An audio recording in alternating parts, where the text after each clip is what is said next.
Hello, everyone. Welcome to the Newsbrowse News broadcast. Hezbollah Secretary General Sheikh Naim Qassem, in a speech marking the Ashura mourning period, stated that Israel must withdraw fully from Lebanon humiliated and without any conditions. Qassem rejected any possibility of normalization or an end to the state of hostility between the two sides. He emphasized that the group remains committed to resisting what he characterized as Israeli-American aggression. Addressing the ongoing conflict, Qassem asserted that Israel has no choice but to leave and that any future settlement must preserve Lebanon's sovereignty. He also sharply criticized calls for Hezbollah to disarm, insisting that the group would only relinquish weapons in southern regions to allow for the deployment of the Lebanese army post-withdrawal. Throughout his address, he framed the conflict through the lens of regional ideological support, describing Iran as the path to salvation and urging Lebanese authorities to prioritize sovereignty over the interests of the United States and Israel.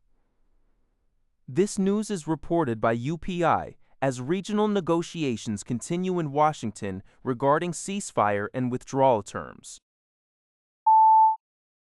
Israeli prosecutors have filed formal charges against 6 settlers following a violent attack on the village of Deir Dabwan in the occupied West Bank.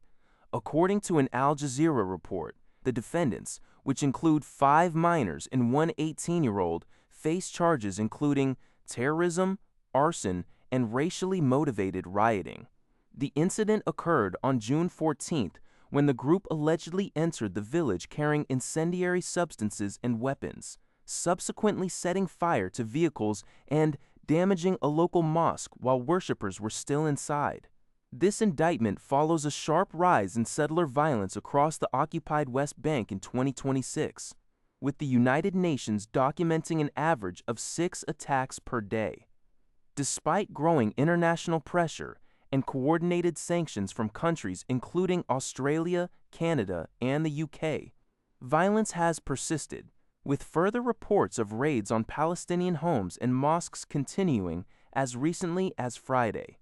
Israeli officials remain divided on the impact of these sanctions, as some far-right groups continue to dismiss international condemnation.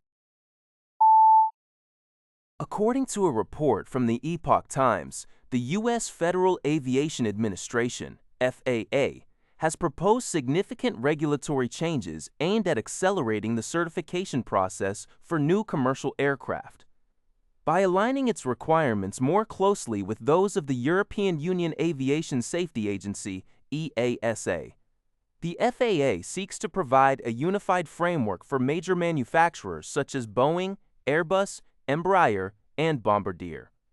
The initiative is designed to reduce the time, cost, and technical complexity associated with certifying new aircraft models, which currently can take several years.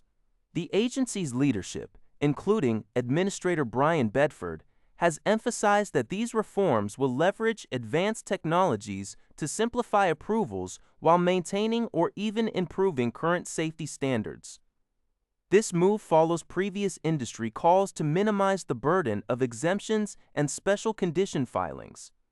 Furthermore, the FAA and ESA are already collaborating on the certification of new variants of the Boeing 737 MAX, highlighting the push toward international regulatory synchronization. Foreign Affairs Minister Anita Anand confirmed on June 26, 2026, that the Canadian government has no immediate plans to reopen diplomatic missions in Iran or Venezuela. The Canadian press reports that, while Canada currently relies on Italy to assist citizens in Iran, Minister Anand acknowledged that using an intermediary is not the most efficient method for handling complex consular issues. The clarification follows speculation from outside groups regarding a potential shift in diplomatic relations. Prime Minister Mark Carney echoed these sentiments, noting that while Canada is at a disadvantage due to the lack of a physical presence in these nations, there are no active plans to re-establish formal diplomatic ties with Tehran or Caracas at this time. the lack of diplomats on the ground in Venezuela has been noted as a particular challenge for providing assistance to Canadians during regional crises, such as the recent earthquakes. That's all for this video. Thank you for watching. See you in the next video.